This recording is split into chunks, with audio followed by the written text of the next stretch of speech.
আজ বৃহস্পতিবার 26/6/25 সনের রাত 10টা এলএম গ্রুপের 104তম ক্লাস কেস টেকিং নিয়ে আলোচনা করব।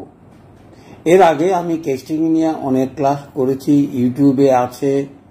আজকের আলোচনাটা অথবা উদ্দেশ্যটা একটু অন্য রকমের। আমরা কেস টেকিং এর ফরম্যাট কি এবং কিভাবে গ্রহণ করবে এক একজনের মতামত এবং বিশাল আলোচনা এর আগে আমি করেছি। আজকে যেহেতু আপনাদের হাতে কেস টেকিং এর বইটা তুলে দিয়েছি, অর্থাৎ রোগীলিপিকরণ, অর্থাৎ আমি আমার 20 বছরের অভিজ্ঞতায় কিভাবে রোগীলিপি করে কত তাড়াতাড়ি নির্বাচন করতে পারি, সেই সুযোগটা হয়তো বইতে দিয়েই আপনাদেরকে শুরু করেছি। এবং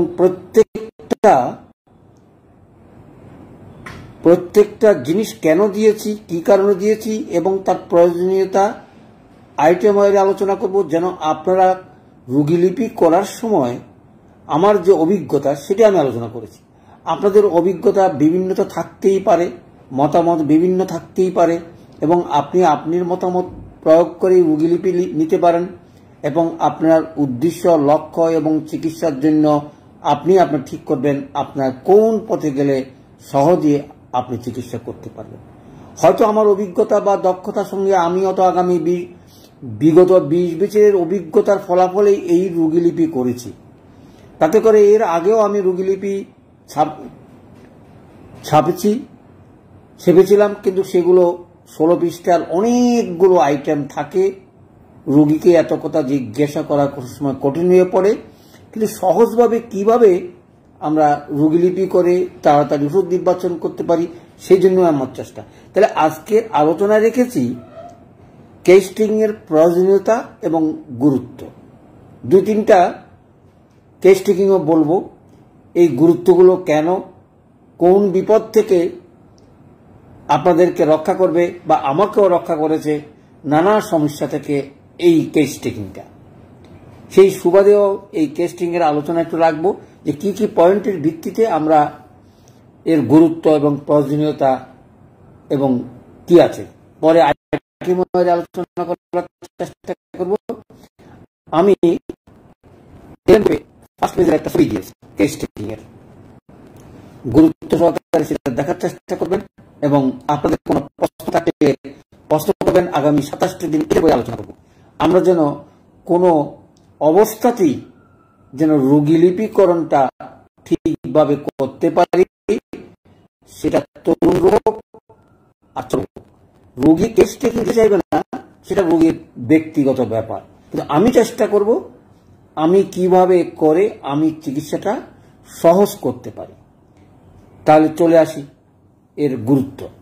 প্রথমে ব্যক্তি স্বতন্ত্র, ব্যক্তিগতকরণ, অর্থাৎ আমরা ইন্ডিভিজুয়াল বলি। রোগীর আচার আচরণ, চাল চলন, এগুলো রোগীর অবস্থা ভেদে আমরা পর্যায়ক্রমে সেগুলো গ্রহণ করতে পারি। এবং রোগের মূল কারণ আমি একটু প্রয়োজনীয়তার কথা বলেই চেষ্টা করব, অর্থাৎ কেন এগুলোর প্রয়োজনীয়তা আছে। কারণ আমাদের ওষুধ দৃষ্টে কোনো রোগী লিপিকরণ হয় না, অর্থাৎ রোগের সবকিছু জেনে রোগের নাম ধরে আমরা চিকিৎসা করি। আমি একটা উদাহরণ দিয়ে এর আগে অবশ্য কেসটা কথা বলেছিলাম। কি বলেছিলাম? যে একটা রোগী আসছে, তার প্রয়োজনীয় কথা বলেই আমি তাকে নাক্স দিয়ে বিদায় করি, যেটুকু কেস টেকিং নিয়েই তাকে নাক্স দিয়ে বিদায় করি। কিন্তু সন্ধ্যাবেলায় সেই কি অভিযোগ, যে তার ছেলের আমার ওষুধ খেয়ে মৃত্যু পথযাত্রী। তাহলে বুঝতেই পারেন কেসটা কত কঠিন। এবং প্রথমে টেলিফোন করলেন ছেলের বাবা, আমি আসতেছি, আমার রোগীর বাচ্চার অবস্থা খুবই খারাপ, আপনি কি ওষুধ দিয়েছেন আমার ছেলে এখন ডায়রিয়া হয়ে মৃত্যু পথযাত্রী।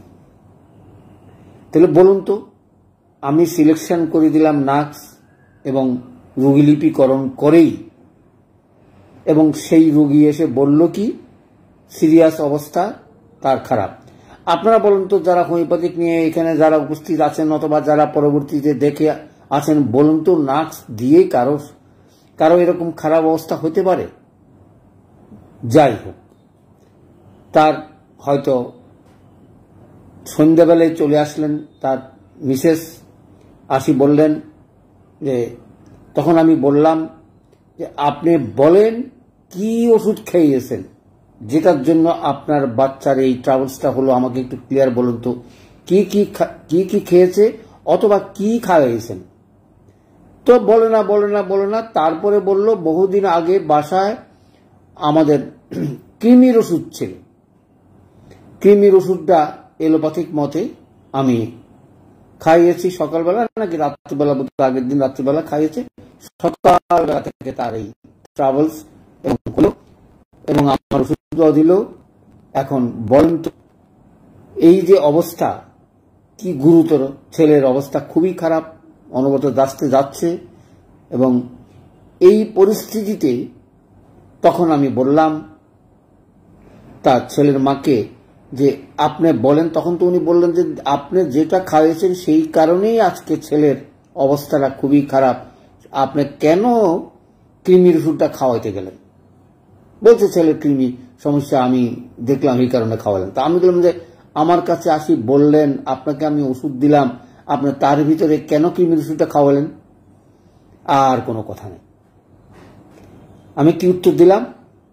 আমি যা করছেন অসম্ভব বকাবকি করে বললাম এই নার্সটা আরো 2 বার প্রয়োগ করুন, তাইলে বুঝতে পারবেন যে রোগী ভালো হয়ে যাবে, আর কিচ্ছু খাওয়ার দরকার নেই। কিন্তু আপনি চিন্তা করুন তো, যদি আমার কাছে এই রেকর্ডিংটা না থাকতো, অথবা আমি কি ওষুধ দিয়েছি, কি মাত্রা দিয়েছি, কেন দিয়েছি, সেই কারণগুলো ব্যাখ্যা করা যদি না থাকতো, তাহলে বলতো রোগীর এই অবস্থার জন্য আমি দায়ী, অথবা রোগী যদি কোনো রকমের অন্য কোনো ঘটনা ঘটতো, পূর্ণাঙ্গ দায়িত্ব আমার উপরে পড়তো এবং হোমিওপ্যাথি খেয়ে উনি হয়তো মারা গেছেন অথবা এই অবস্থা হয়েছে। কিন্তু আপনারা বলেন তো, এই কেসটা যখন আমি কোনো কারো কাছে দেখাবো, যে কোনো বিচার আচারে অথবা যে কোনো হোমিওপ্যাথি ডাক্তার হোক বা ডাক্তারি করেন, তাদের কাছে গেলে তারা কি বলবে যে এই ওষুধ খাইয়া রোগী মারা যেতে পারে? এটা তো আর আমাদের প্যারাসিটামল তো নয়, বহুত দিন আগের ঘটনা, প্যারাসিটামল খেয়েও লোক মারা গেছে, বাচ্চারা মারা গেছে। চলে আসে, কেন কথাটা বললাম, সেই গুরুত্বটা বিবেচনা করেই আপনারা কেস টেকিং প্রত্যেকটা রোগী নেওয়ার চেষ্টা করবেন যতটুকু সম্ভব, সেটা তরুণ রোগ হোক আর চির রোগ হোক। এই পার্থক্য আপনারা বিবেচনা করে কেস টেকিং বাদ দেওয়ার চেষ্টা করবেন না। সাধ্য মতন যেটুকু পারেন সেটা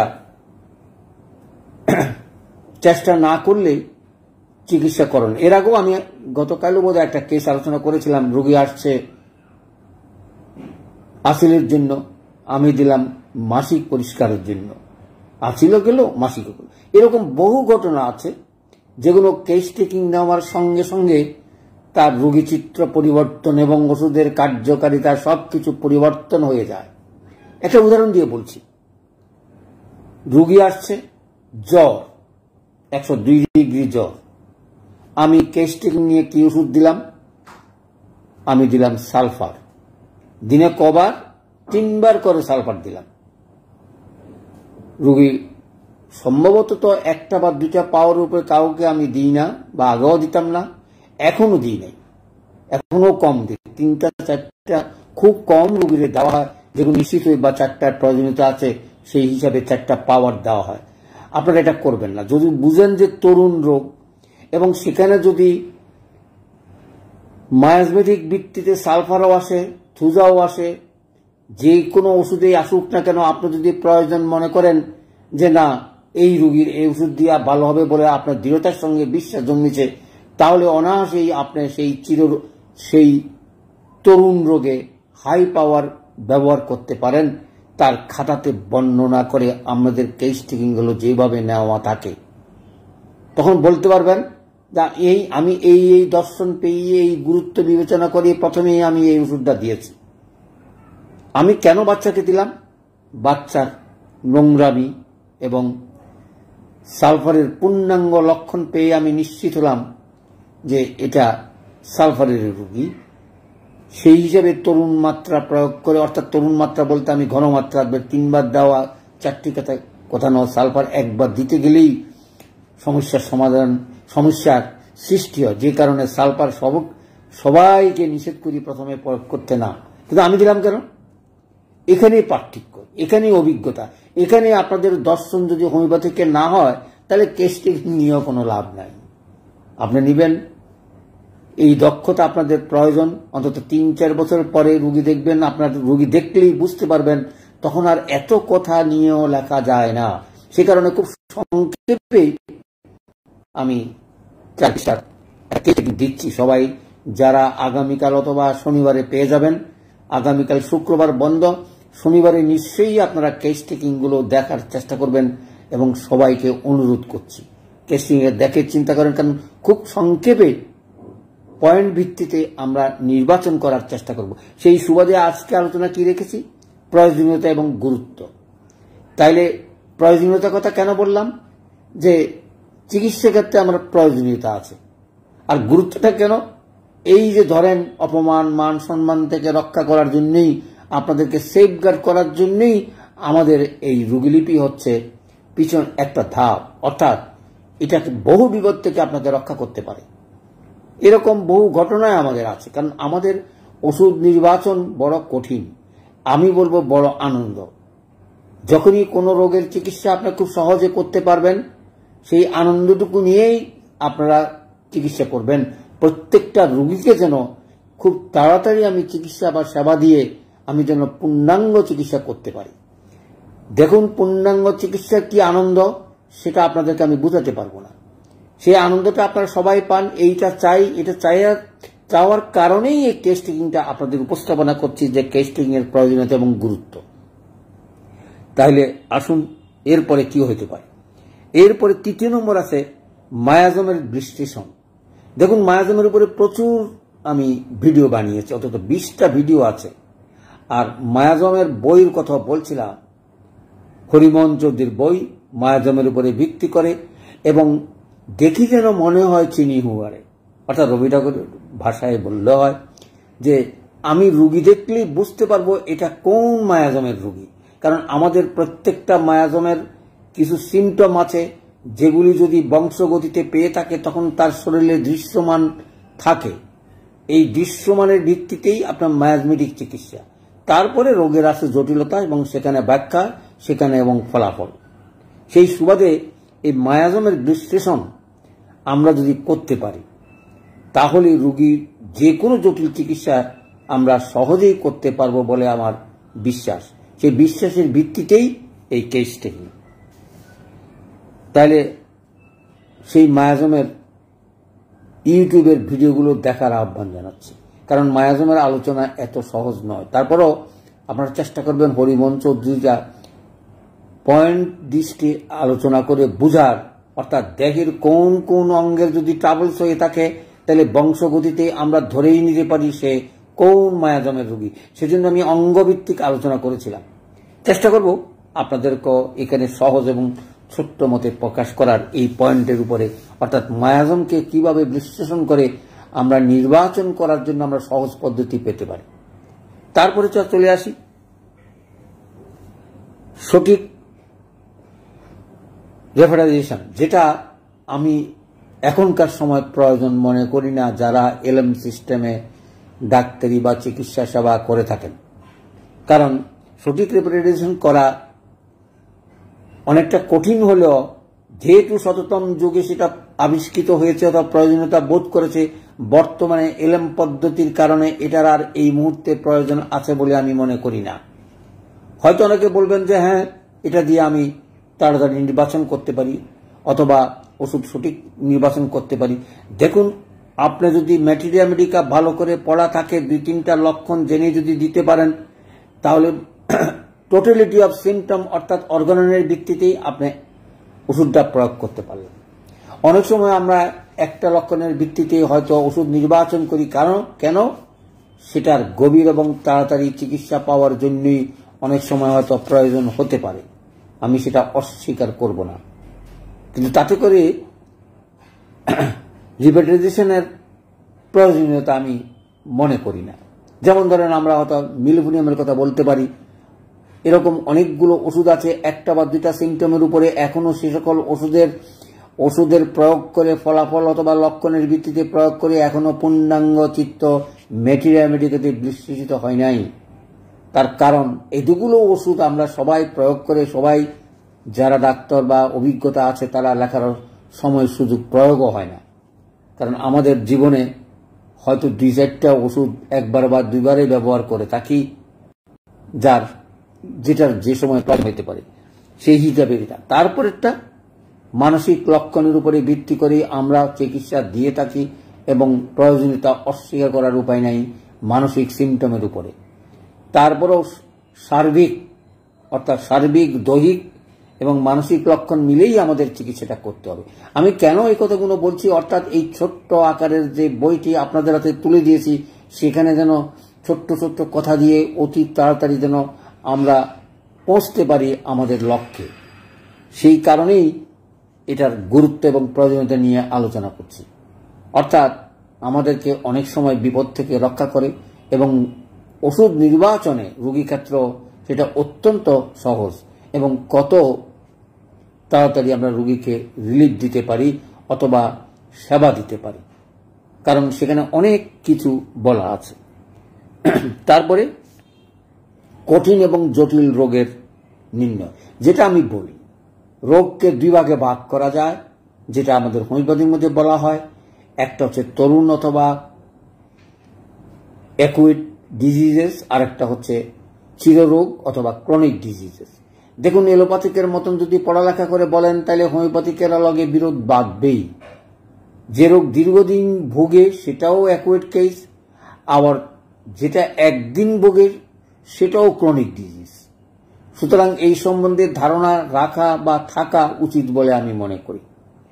হ্যাঁ, রোগী আসলেই আপনি ধরে নিতে হবে সেটা তরুণ রোগ, কিন্তু ধরেন তরুণ রোগ সর্দি নিয়ে আসছে, সেটা কিন্তু চিররোগের পর্যায়েই পড়ে যদি তার সেটা কিছুদিন পর পর বারবারই আক্রমণ করে থাকে এবং সেই আক্রমণের জ্বালা তার হয়তো সর্দিকেই বিরক্ত করে এবং তাকে অনেক জ্বালাতন সহ্য করতে হয়।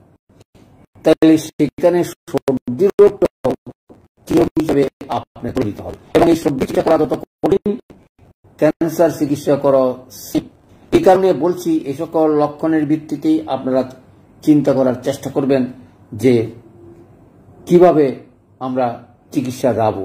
আমি আগামী 7 দিন অর্থাৎ কালকে শুক্রবার বন্ধ আছে, শনিবার থেকে শুরু করব।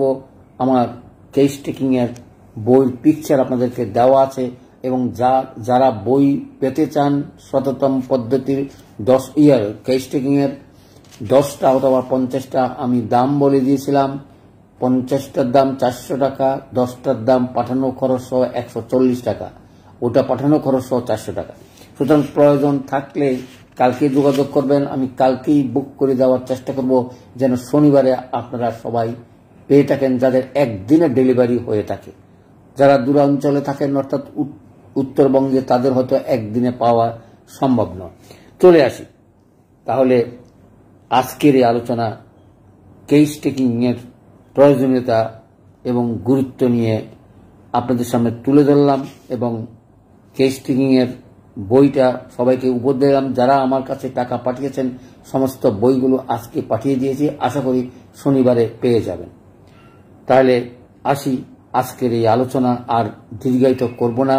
সবাইকে আহ্বান জানাবো এই কেস টেকিং এর ক্লাসগুলি আপনারা ভালোভাবে অনুসরণ করার চেষ্টা করবেন। আর একটা খবর বলার চেষ্টা করতেছি, এখন থেকে হয়তো যখন ক্লাসটা হলো উপস্থিত যারা আছেন তারা থাকবেন, তারপরে হয়তো এটা পাবেন না।